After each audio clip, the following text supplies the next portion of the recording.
All right, everybody, welcome to a very special crossover episode. The two remaining Western Conference teams are set to duel, and boy, is this going to be an exciting one. All of the storylines.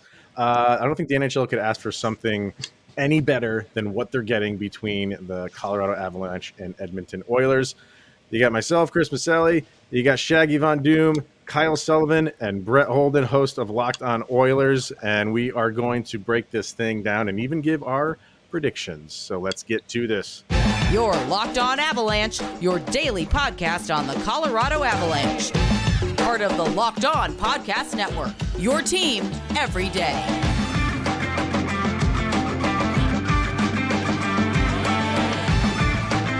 All right, everybody, welcome to another episode of Locked On Avalanche and Locked On Oilers. We are doing a special crossover episode like we have been doing at every round along the way, and this one is pretty much as good as it can get.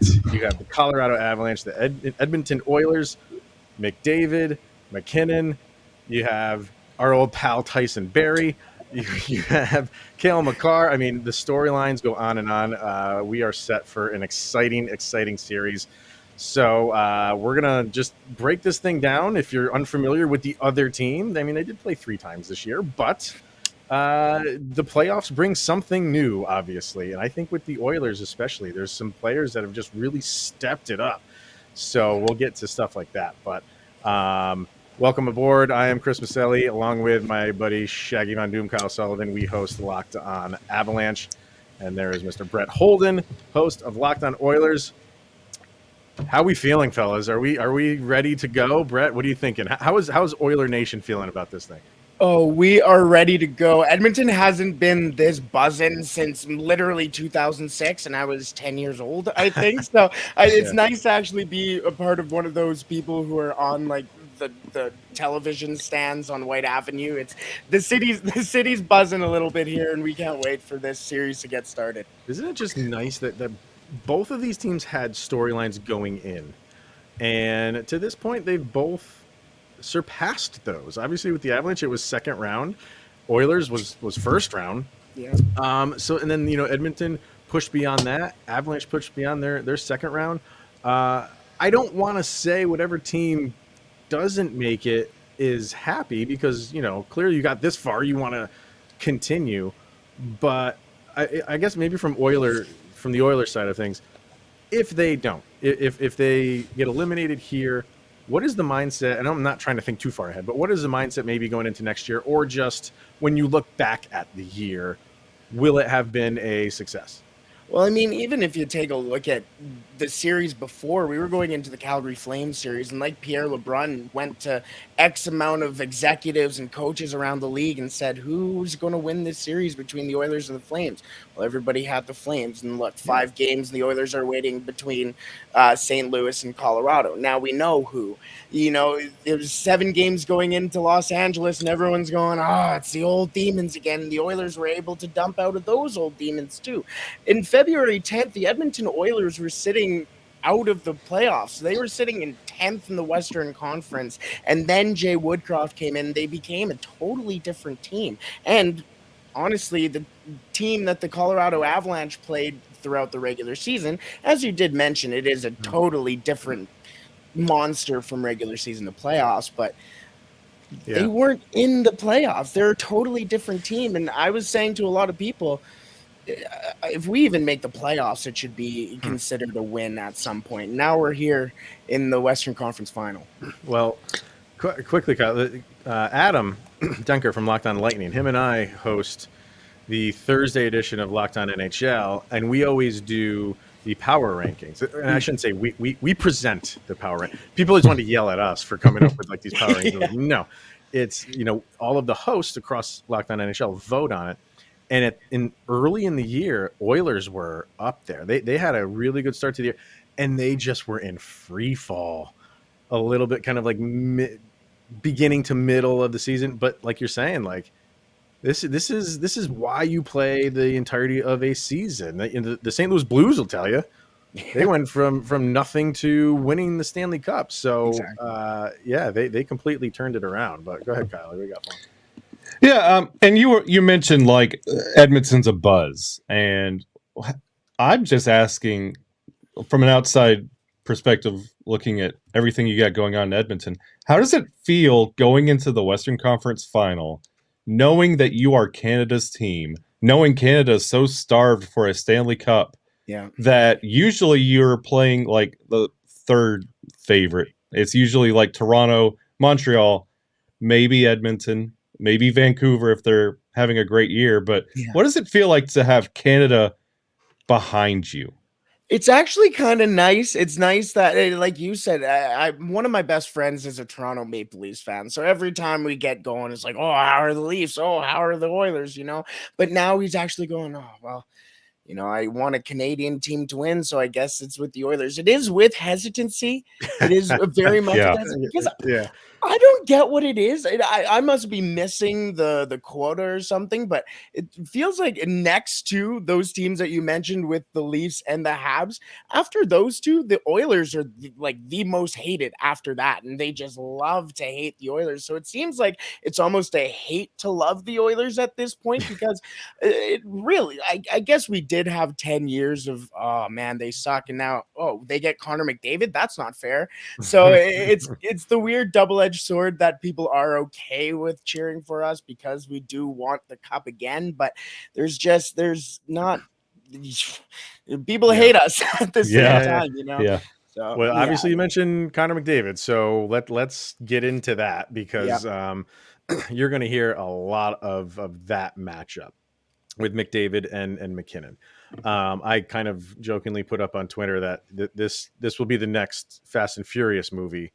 Is just this series edited down to a 2-hour film because like this is going to be just Speed Demon City, led by those two guys, and you like seeing this stuff. You like seeing Connor McDavid lifting his team up, and Nathan McKinnon did it as well at times. I think he has a bigger supporting cast that will, if he's not performing well, they'll lift the team up. But your superstars rose to the occasion for the most part, pretty much for most of these playoffs.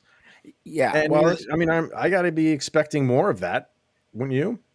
Well, exactly. Well, that's the thing is in order to win in the playoffs, your best players need to be your best players. And for the Edmonton Oilers, that's how they propelled themselves over the Calgary Flames, over the Los Angeles Kings. In Game 7, it was 1-0 in the third period until Connor McDavid decided to be Connor McDavid again.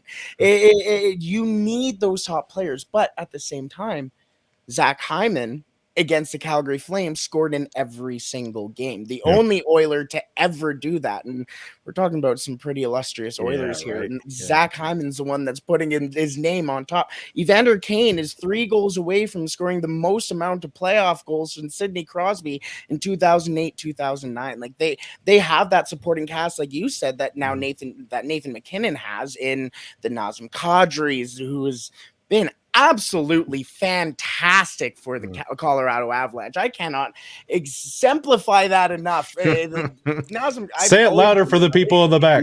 Exactly, right? Yeah. I've always been a Nazem Kadri guy. I've always been that, oh, he's a pest, and you hate to play against him, but you love to have him on your team, and you're succeeding with them. Or with him, I should say. Yeah. No, go ahead, Kyle.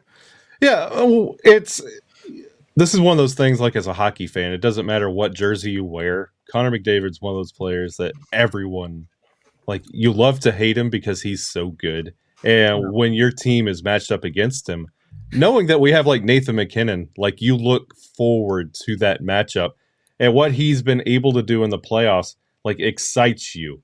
And like we mentioned with Canada behind you and everything going into the conference finals, and with Colorado and getting past the second round, like this is one of those like sit down, pop your popcorn, McDavid, McKinnon. This is what you live for. And do you expect like it to billow, or is this one of those things where this is alpha on alpha and they kind of cancel out? That's a good question. I think the important, maybe not important thing is, but before we were even getting going here, I think the thing that we kind of said was Connor McDavid's not from this world. Connor McDavid is a whole other entity. When Nathan MacKinnon, fantastic hockey player, and I will never not say that Nathan MacKinnon is not a top 3 guy. He is, if not right next to Connor McDavid, the guy in the NHL. But he is the best hockey player, I would say, where Connor McDavid can just the athleticism, I should say, on him, the speed, the skill, just absolutely anything the kid can do, he does it at 115%. It is insane. So even if you were the best hockey player in the world, you can go and watch him and be, okay, never mind. Yeah. It's insane. It is insane. I've grown up as a fan of sports. When you're young, like, okay, I grew up like, and Michael Jordan was, the greatest thing on a basketball court. And I hated him, growing up a Knicks fan, and, the Knicks could never get past him. Right. But like, as you get older, you appreciate greatness. And you should be like thanking that you are alive at a time where someone like this exists and you can watch him play. You know what I mean? So I don't have, and I feel like Connor McDavid is liked. Like he doesn't have this added. I feel like he's liked across the league, but being a fan of the sport, I don't watch this anymore, especially with someone like him saying like, "Oh, he's so good, I hate him."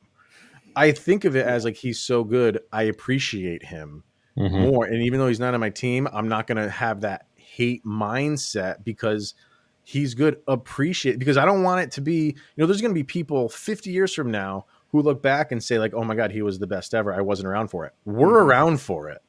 So, and same thing to an extent goes to MacKinnon, and probably as the years go on, Cale Makar. Like, we are surrounded right now by excellence, and I just watch it in awe.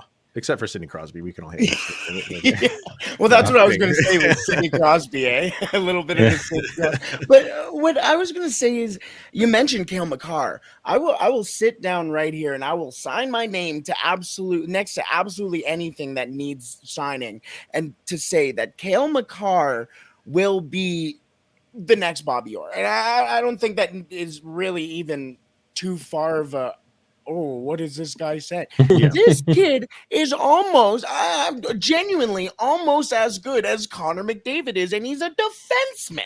Right. His point production over his first 82 games almost matched Connor McDavid, and he's a defenseman. You watch the kid skate from his own end to the other end, and you're just in awe. And again, you can be a fan of any team, and you can just sit there and go, wow. It's just fantastic kid, man. Just a fantastic talent there. How is it, like, because you guys have so many, your defense is absolutely stacked. We can go through all of the players, but I mean, Devin Taves is another guy who deserves more love, and a guy that I think if you ask a lot of people, a lot of the executives around the team, we'd be like, oh yeah, we kind of want Devon Taves on our team. Bowen Byram is almost basically Cale Makar light, depending on who you ask. Right. But you just have younger guys coming up through the pipeline who can be just as good, and that is scary. And then that's offensively and defensively. Yeah, I mean, go ahead, Kyle. You were gonna. And that's the thing that, like, we were talking about the McDavid-MacKinnon matchup. That's the thing Avalanche fans are looking forward to when you have Cale Makar and you have your Bowen Byram, and you have your kind of the coming on late hero Josh Manson. Like, what the defense can do. Like, it's one thing knowing if you're like maybe Ottawa or Columbus, knowing that you have Connor McDavid coming in your building and what to expect. With the Avalanche and what they have on the D-core, you're kind of excited because, like what Chris was saying, like, you like watching these players, you don't hate them. For Avalanche fans, you're like, what can we do to stop them? Because you're capable with every defensive pairing that we put on the ice. Yeah, it's and you touched on Bowen Byram, and he is very stealthily having himself a postseason. You know, McKinnon is and you know, Makar and you know, those guys will get the headlines and Kadri will get the headlines. What Bowen Byram has done, he's just, his confidence is through the roof right now. And for Avalanche fans, not even knowing if he was going to ever take the ice again. I don't want to say like every time he gets hit, like I don't cringe anymore. I still do, just because, you know, he has history with concussions. So that's always there. But I mean, he's been healthy, knock on wood. Yeah. And he's just methodically, he had to step up because Sam Girard got the injury against St. Louis where he's out for the remainder of the playoffs. So and that's the beauty of the Avalanche is they can just have these guys just bump him up. Okay. Then we'll put him in. We'll bring back Jack Johnson. You know, we'll have the Johnson and Johnson brothers back together, and then you know, and it's just away we go, and it's just next man up, and let's just keep this thing going. Okay. Well, and you go ahead. Look, to piggyback off that point, 3 of the 4 leaders in plus minus in the playoffs right now are defensemen for the Avalanche, and one of those is Bowen Byram. You have Bowen Byram, Cale Makar, and Eric Johnson. Gabe Landeskog being the 4th, all tied for a +7 in the playoffs, and that should tell you the quality of defensemen. It's not just a warm body out there playing a role. These are contributors and facilitating and getting scoring going from the quarterback position on the blue line. Yeah. Well, you can't lose a game if you're going out there and scoring more than you're out there for. And obviously, when you take a look at the defensemen who are supposed to be the ones who are out on the ice when the goal, or at least the ones who gets kind of the flack going, where was Ethan Bear there? Where was he? You know, it's always the defenseman, you know, and the fact that half of the defensive core can be not only kind of all right, maybe in the top 10, but leading the playoffs in plus minus is pretty impressive. The other thing too with that is we want to go back to the regular season and take a look at how the Flames. I'm still in the transition between the Flames and it was funny before the Flames series. I kept going to the Kings too. So maybe I might drop that a couple times. But the thing about the Avalanche and the Oilers throughout the season is that Connor McDavid only had 4 assists in the 3 games. Now we say 4 assists in 3 games and we're like, oh, that's pretty impressive. Right. But in one game he had 3 assists, and then Leon Draisaitl as well, the other pretty decent Oiler, had 2 assists in those 3 games. So they're obviously doing something. Well, let's get Rock Auto in here, and then I do want to ask you about that. I want to ask you about those depth players.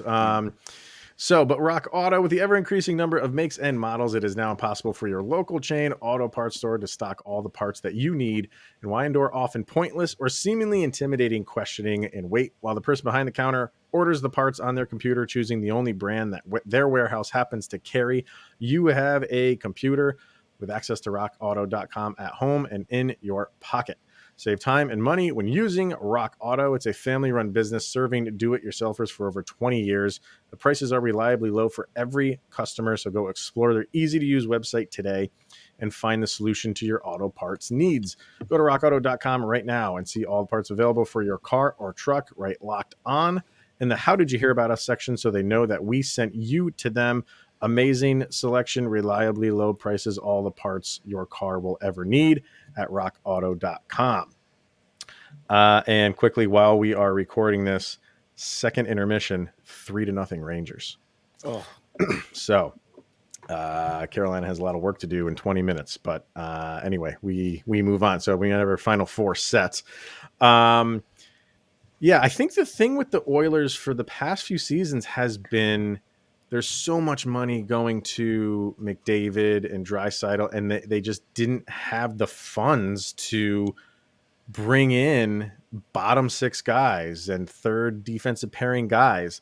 How have they navigated that this year? And is it just a matter of we need the guys that we have to step up, and they finally are in the playoffs? Absolutely. I think it's more of the latter. Well, it's a little bit of both, to be honest with you. I think if you asked a lot of people around the league and you take a look at Leon Draisaitl's contract, they'd be like, that's really how much he's getting paid. I think, not off the top of my head, I'm not 100% sure. I'm not sure why I looked at a watch that's not on my wrist, like it's going to have the salary answer. But I think it's around $8.29 million or something like that. Right now for you, But sir. 8.5. 8.5. 8.5. There we go. And I mean, even that is when you take a look at what Draisaitl produces almost at a McDavid clip, it's like, Right. not bad. But again, that's what, 20 million tied up in two guys there. Right. Right. So going into previous playoffs, I think it was last playoffs, the left winger next to Connor McDavid was Dominic Cahoon. Come again? Who? Yeah, exactly. Wow. And like you come in, if that's your first line winger. Now going into the playoffs, you have Evander Kane, who we've already talked about, and you got him on just over $1 million contract. Not bad. $2 million, not too bad. You got Zach Hyman, who a lot of people said was an overpay, who has been scoring at hello, Fernando Pisani, is that you? Like, he has been looking fantastic. Ryan Nugent Hopkins, who's been with the team for a while, but now actually has the support that he doesn't have to just be the guy who's offensively inclined and defensively inclined. You got guys like Kyler Yamamoto, who's 5'6" and an absolute spark plug. I love that guy, man. Yeah, I do too. Fantastic. He's a little fireball, and you got guys like that. Even Jesse Puljujarvi gets a lot of hate. I love the man so much, but he can go out there, and he has the scoring touch that he's obviously had. It's been a little stunted recently, and if I say a little, and I can already hear the Oilers fans burning me at the stake, but it's the Oilers do have all of those threats. Plus, we haven't even gotten to the Tyson Berries, the Cody Ceci, surprisingly, Evan Bouchards, Darnell Nurse. Like, there are guys outside of Connor McDavid and Leon Draisaitl where if they do have that, they're not really showing up, they can also stand up for the Oilers and produce something, which is scary and nice to see. Oh, okay. Chris talked about paying for your depth and how you're set up for depth. I'm going to look, we're all friends here. I'm going to just point out where you're not paying and what could be the difference in these playoffs. The goalie position. Yeah. It's like you knew it was coming. Like, Yeah. You have Mike Smith, Koskinen, and Skinner. With how the Avalanche are constructed, when you have depth, it's not just depth, but it's anybody that could score. Like Darren Helm was the game winner to send us in the Western Conference Final. Yeah. How do you think the goalie position is going to hold up? Like, it's great that we can match up depth on depth, but when the Avalanche are bringing out Darcy Kemper, who's had a resurgent season and is looking incredible and only boosting his value in a contract year, and you have Pavel Francouz waiting in the wings, how do you? Is this where the series comes down to? Is who can hold up in between the pipes? Well, and 100%. But you also take a look at who the Oilers have faced in the last two series. Jonathan Quick, I will sit, as much as I was an investor in the Cale Makar thing, I would sit here and say Jonathan Quick has been one of, if not the best goaltender of the last generation. And he still almost looks like Dominic Hasek at times. And he almost won the Kings that series. Then you go into Calgary and you get a Vezina Trophy candidate in Jacob Markstrom, and the Oilers made him look pedestrian. Now going into Colorado, I'm sorry, like we said, we're all friends here. In the last series, Darcy Kemper had a .891 save percentage. It was not good. It wasn't that good. In the last series, Mike Smith had a .907, which, I mean, you take a look, it's only about 9-ish points or however that may be, but still, that is a better save percentage. But how long can that stand? That is the thing. Like, Mike Smith is 40. He's old. And it just seems like it's just a matter of time that it's going to burst. The Oilers have only faced Johnny Gaudreau and Matthew Tkachuk, who were not the greatest. The best scoring players in Los Angeles were Philip Deneau and Mario. I kept going Mario Kempe too last time. Adrian. Kempe. Adrian. Yeah, Adrian, there we go. Adrian Kempe as well. Like now the Oilers are going up against a team whose top scorers are Nathan McKinnon, Mikko Rantanen, Nazem Kadri, Cale Makar. Kind of a different firepower, and that is terrifying from the Oilers' perspective. But does Darcy Kemper's, because that's kind of my question, is the last couple of games, Darcy Kemper in the last 4 games, he had a save percentage in the 800s in 2 of them. That's, I mean, Darcy Kemper is a fantastic goaltender, like you said. He had the resurgence, but if the Oilers sniff even a little bit of blood, they're like sharks, and they're gonna attack. I feel like those numbers might be a little deceptive when the Avalanche are escaping games, only allowing like just over 20 shots, totally, and maybe letting up 1 or 2. It might make Darcy Kemper look bad, but when this defense is clicking, it doesn't matter who's rolling through there. They're going to make you make uncomfortable shots. And Darcy Kemper, once he gets hot, forget about it. He's up there with the best of the league. I think he's suffering from where he's played and why he's played there. But it's one of those, if we could get off hot in game 1, it's going to be a long series. It's going to be a long series for us. What Kyle's saying is there's some truth to it, but I'm not going to sugarcoat it for Darcy Kemper. He was bad. Yeah. He was bad in St. Louis, and it wasn't just. In the beginning, the first couple games, the goals that were going in on him were deflections off his own team. Mm-hmm. They were off of defenders of the Avalanche, so they're not completely on him. But as that series went on, you could see his confidence not there as much. And he was not stopping shots that were no unimpeded. Like him and who's going to shoot the puck at him, and he couldn't stop him. Right. Yeah. So I don't have concern over it though, because I kind of feel like when a series is over and you move into a different one, I kind of feel like everybody just hits the reset button, and I don't feel like bad play will carry over from series to series. But even having said that, like he does have to prove that he had an excellent season. Mm-hmm. He had a very, very good season, and he's had a good postseason, save for the last 2, maybe 3 games of we'll say half of the Blues series. Sure. So which Darcy Kemper are you going to get? I mean, that is a question right now. That is a question. So, and I think both of these teams will throw everything at goalies. Mm-hmm. So both of them are going to have to be like there's going to be games where one of them needs to stand on their head, because the Avs, for the most part, were in control of the Blues series. They really controlled the pace of the game for almost all of it. There were times where the Blues took control of the game, and obviously they won a couple of them, so they must have had some momentum going. But overall, the Avs were really in command of it. They just couldn't get anything in net for the most part. Well, but I think overall, like it both of these goalies have something to prove, and they will be challenged. This is going to be an offensive series. So I think the over-under for game 1 for goals is 6.5. Oh. I think that is low. Yeah. Low. Yeah, ask me. So and I was curious because especially in game 3 for the Oilers, all 4 of their goals in the second period happened on the transition.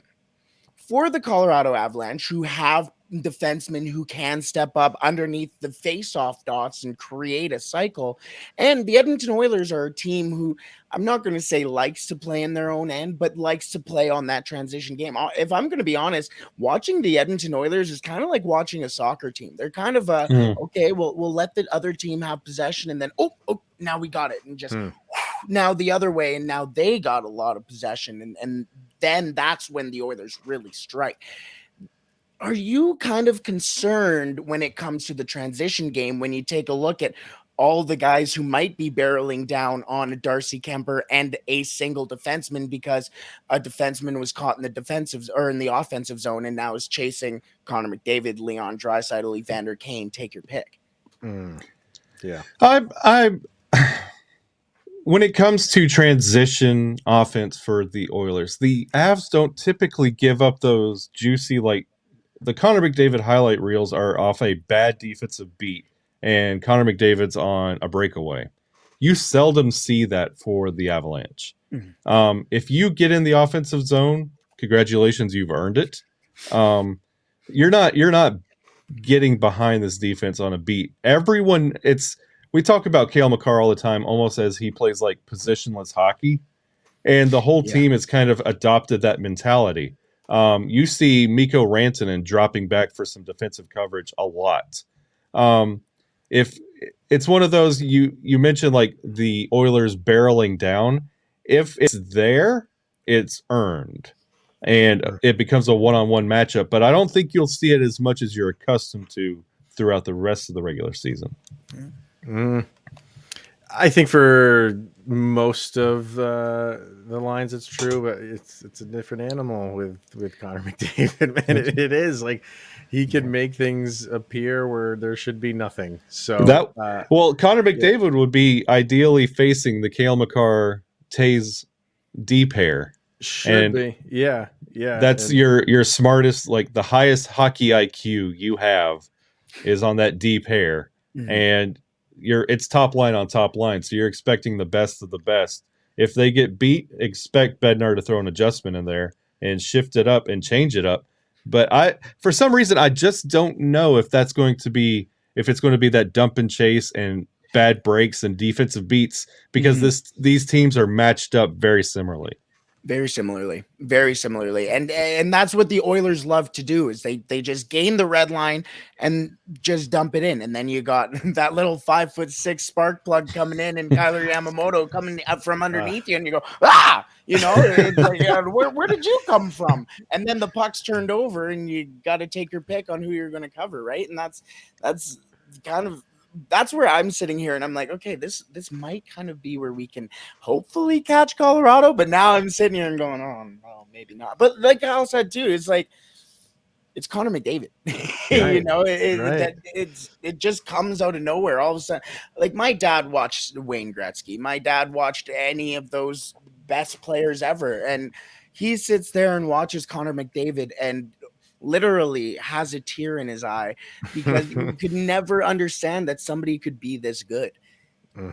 But he's lived up to it. So, and they're not like so much connected as I thought they would be, but like, Ryan Nugent-Hopkins, number 1 in the draft, followed up by Gabe Landeskog. Like, he was number 2 in that draft. So, that's like another storyline that kind of gets buried a little bit. Not that they have like a rivalry or anything like that, but 2 guys that have been playing for that long. Like they have been playing for this is the first time they've both in this situation. So I kind of just feel like, even though we're going up against the Oilers, I kind of like whoever wins this year, like if Avalanche don't come out of this, I think I'm still pulling for the Oilers, especially if it's the Lightning again. Nobody wants a three-peat from them. And it seems like it's going to be the Rangers. I'm checking here. Chris Kreider just scored 4-0 now. Yeah. Wow. Kochetkov in net. It's all over. So that's pretty much done. I mean, there's 16 minutes left, so anything is possible. But wow. And I think I saw that Ranta left the game. He was injured. Yeah. How long was Seth Jarvis early? And Jarvis got railed. Oh, really? Oh, man. Oh, yeah. That was awful. That was nasty. But I don't want to say that's the playoffs, but you lose guys. Seth Jarvis had a massive playoffs for the Carolina Hurricanes. Huge. Yeah. You lose a guy like that, and then all of a sudden you're sitting down your bench, looking down the bench, going, okay, so who's going to step up now? The Oilers and the Avalanche have guys who can do that. I mean, segue right into that, because that's where I was going to ask, and then we'll kind of get into predictions. Like, there's always guys that step up, and Kyle and I have been doing this thing before each series, who are kind of like guys that need to step up. For the Avalanche, it's not that he's playing poorly, but I'm really interested to see the lines that come out for game 1, because Jared Bednar has been mixing and matching. Like the past couple games in St. Louis, Mikko Rantanen has gone down to the second line. which is like scary enough when you have him and Kadri on the same line. But Arturi Lehkonen has gone up to the top line. So is that, if that remains the same, if that remains a constant, he's got to perform. Like that is a big ask of him. He's up for the task. But if he is starting on the top line, and the top line has lately been him with Landeskog and McKinnon, I mean, all eyes are going to be on those lines. Let's face it. So he needs to arrive. If he is starting on that top line with those two guys, he's got to put the work in. So I'm looking forward to seeing what he can do. Kyle, who else on the Avalanche is someone that you're kind of looking at? It's got to be a step up game for Berkey, a step up series for Andre Burakovsky. He's kind of there, and he plays. I mean, he missed a whole game and was sub back in for Newhook. I thought it was for 2 games. Yeah, okay. I think it was 2. Yeah, and Newhook came in. Yeah. And I would like him to step up. Like, if you're there, do something. That's just honestly my feeling for the whole team. If you're on the ice, you have to be doing something. So that just the bare minimum. Like, get something going, assist. Like, I know you're not going to score a goal because you're going to miss the net, but just get something going. That's his nickname, Brett, is Andre missed the net. Oh, man. Every time he takes a shot, it's Burakovsky with a shot. Oh, wide of the net. Every time. So. Those are scary names that you mentioned. I think the fact that the thing with Lehkonen I'm curious about is he kind of there as a shutdown role? Is he there to produce some offense? What's the play there? Yes. Everything. He is. He's there for offense. Right. Next to Val Nichushkin, he's probably their best forechecker. So when they split those two guys up, you got Nichushkin on the second line and you have Lehkonen on the top line. That's a forechecking nightmare for other teams. So no, they ask him to do it all. They really do. Yeah. If the last time you remember Lehkonen is in a Habs jersey, keep that mentality, please. Yeah, that was exactly what I was thinking. I think from the Oilers' perspective, there are a couple names that come to mind. You went with 2, I'll go with 2 here. So my first one is going to be Ryan McLeod. Ryan McLeod is a guy who plays in each and every situation for the Oilers. He plays in the penalty kill. He plays on the power play. He plays 5-on-5. He can go into those dirty corners in your own end, and he can go in the dirty corners in the other team's end, and he will go out there and come out with this good old hockey smile he has on his face, missing his front tooth. I almost went just like him and went missing the front tooth. And he's fantastic. He's got speed. Sometimes I watch him and I go, oh, Connor's go. Oh, never mind. That's Ryan McLeod. Never mind. He is a fantastic skater. He just needs to get a point, please. He's got none. He's gotten. He may have an assist, or I think he has a goal in the LA series, but that's it. Really? And the thing with the Oilers is that Connor McDavid kind of does all of it, and you don't really need that. And Ryan McLeod realizes that, you know what, I don't necessarily need to be on the score sheet to be successful, to be efficient, to do my job, essentially. And he's right. But it would be nice to see him just get those goals. He's around the net all the time. It's just please, a matter of finding the back of the net. And another guy who's just like that, almost just like that, is Jesse Puljujärvi. On the flip side of Ryan McLeod, who, like I said, plays on the penalty kill, plays on the power play. Yes, Puljujärvi doesn't. He's one of, weirdly enough, if you take a look at his 5-on-5 numbers, the most efficient, not only Oilers forward, but Oiler in general in his own end. But he doesn't play penalty kill. He rarely ever plays power play unless it's Evander Kane in the penalty box, which does happen. Or if you just throw out extra guys at the end of the power play. He doesn't really go out there, but he's very effective on 5-on-5. If the Oilers can get scoring from the 4th overall draft pick from 2016, that's massive for them. The guy in Edmonton, there were Bison King billboards around the city because he went on a walk in one of the national parks here in Edmonton, and he ran into a bison.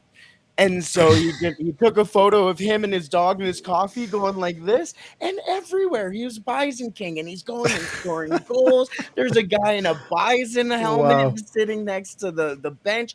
He was massive, and then he got hurt, and he hasn't been able to capture that Bison King magic since. So I really think if he can get going, the whole team can get going. Wow. All right. Well, you always look for those guys because Yeah. as important as the superstars are, and there's a lot of them in this series, look what just happened with the Avalanche. Darren Helm is the guy that sent him to the conference finals. So, all right, let's get to it. I read a lot of websites and stuff like that, and I'm kind of surprised. I'm seeing a lot of Avalanche in like 5 and 6, and I really wasn't expecting that. I was expecting a lot of people to pick this thing to go the distance in either manner because of how well the Oilers have played, and especially with the Avalanche. They're obviously playing well themselves. I think there's a lot of people who are just assuming the Avalanche are going to steamroll through this thing. I don't see it happening. I think this is set up for a 7-game series, and obviously I got to go Avalanche because it is Game 7 would be in Denver. That is what it is. So I struggle to see this thing going less than that. I mean, maybe they can escape in 6, but I got to go the distance on this one. Avalanche in 7. What do you say, Kyle? As much as I like to be a contrarian, and I don't see any way this doesn't go 7. This is an Avs in 7 kind of series. I'm with you. I'm with you. All right, Brett. I'm going to be 100% honest with you guys. I was going into the Calgary Flames series and I was packing it up. I was looking at, what can I do in the off season? I got in with Jess. I had my crossover with Jess from Locked On Flames. I said, you know what? This is going to be Flames in 7. It really is going to be. And I got hate messages. I got people going, I can't believe you're an Oiler. Yeah. I can't support an Oilers guy who's not going. I was just trying to be realistic. Yep. But obviously I was wrong. Heading into this series, I genuinely have more confidence going into it. And I guess I was more concerned about the 9-5 game that happened during the season. I was like, they're just going to run amok on us. But that's not what happened. It's not what happened. And I think that really opened my eyes to the team that the Oilers can be. They can adapt in a 9-6 hockey game. They can play a 2-1 hockey game that goes into a shootout against the Colorado Avalanche in Edmonton. They can the best games that the Oilers have played this year have been against the Colorado Avalanche and the Tampa Bay Lightning. And if you ask many of those players, they will 100% agree. I really think the Oilers can. Hey, we talked about 7 games, and I think us 3 here aren't the only ones who are going, this is going 7. I think people in the league are going, this is going 7. I think a lot of people in the league also want it to go to 7. So I'm going to say it does go 7 games, but the Oilers do pull it off. I got to. You get no flack from me, man. All you got to do, if you're the Oilers, you just got to get to that point. You got to get to, I mean, if you can end it earlier, obviously you want to do that, but you get it to the 7th game, and then anything. Look what the Rangers are doing right now. Yeah, there you go. Exactly. There you go. That's the position the Oilers could be in. So. Well, and you mentioned the Rangers. They just gave up a goal to kind of let Colorado. There we go. Yeah, Carolina back into it. Are you predicting a Stanley Cup right there, man? Hey, whoa. Maybe. Right. But now they just scored again and just kind of it's 5-1. Immediately Unbelievable. takes the air out of the building. So like you said, Game 7's in Denver. If the Oilers can do something, nobody expected a 5-1 in Carolina. No. A team who's won every game since the start of the playoffs at home. So if one game can decide it all, and if the Oilers or the Avalanche can get it to a 7th game, it's up in the air. Anything can happen. Exactly. So I think we're in for a treat here, being NHL, and the NHL itself is loving this. For from guys like us that will watch it no matter what. Those I don't want to say fair weather fans, but that's a bad term. But the fans that just tune in because you got the two of the top players in the league going against each other. I'm going to watch that. Totally. And I think if you like offense, if you like goals, if you like speed, this series is going to have everything. So good luck to you, Brett, and your team. I'm sure we will be talking many times throughout this, and it's going to be exciting. Throw out where people can follow you and the show, and anywhere else they can follow you. Sounds good. You can follow me personally at The Real Holden 40. That's HOLDEN, like Nick Holden, who used to play for the Colorado Avalanche.